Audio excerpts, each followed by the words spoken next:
Andre Spicer is a professor of organizational behavior at Cass Business School, City University London. He is the co-author, with Carl Cederstrom, of The Wellness Syndrome.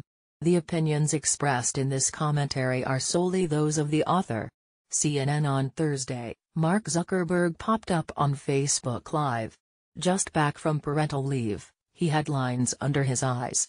He may not have been getting any sleep, but there were no signs of baby spit up on his t-shirt, which perfectly matched the large couch in the background. Zuck was there to share the big news that Facebook had handed over to Congress 3,000 ads associated with the 2016 presidential campaign that were linked to Russia. In the video, he claims this move came out of a deep concern for election integrity. But the prolonged controversy over alleged Russian interference in the U.S. presidential elections, and more recent focus on Facebook's possible role in enabling it, has clearly had an impact.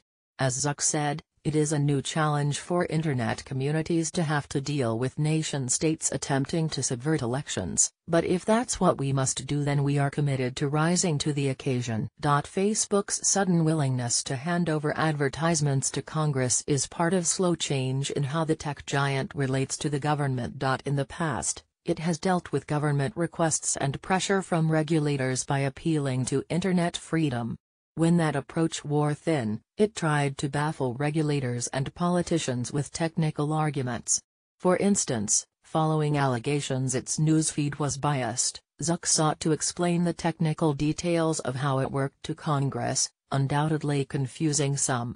Then, it followed the playbook of other big corporations and used backroom lobbying and piecemeal bargaining to get its way on research and development tax credits, for instance. I wish I could tell you we're going to stop all campaign interference, he said Thursday, but that just wouldn't be realistic.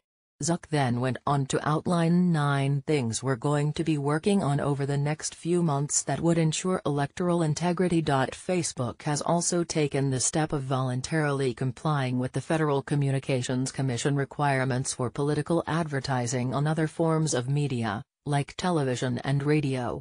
They require that the political campaign simply must reveal who paid for the ad. The FCC sets a pretty low bar compared with other countries, which often strictly limit the amount that political campaigns can spend and when they can air their ads. Facebook's added transparency may reveal which front group funded a campaign ad, but it is unlikely to make for informed voters. After all, many studies in political psychology show that ideologically committed voters are willing to bend almost any factual information to fit their preconceived values. These measures may hold off for a little longer the threat of real regulatory scrutiny brewing among politicians for the social media giant and for other such tech companies, but it will do nothing to deal with the real blight in the U.S. political system, which is out-of-control campaign financing. We must remember that $6.8 billion was spent on the 2016 U.S. presidential election. That's more than double what the nation spends on national parks each year.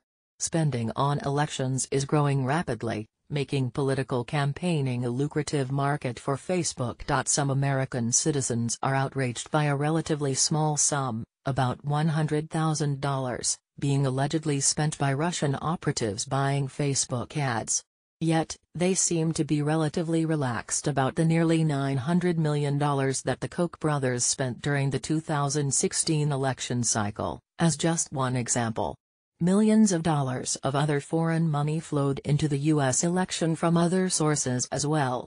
For instance, the British arms company BAE Systems spent $415,000 on congressional candidates and the French pharmaceutical company Sanofi spent just over $400,000. For sure, the corrosion of election integrity from foreign influence, via Facebook or other companies on the Internet, is something to be guarded against.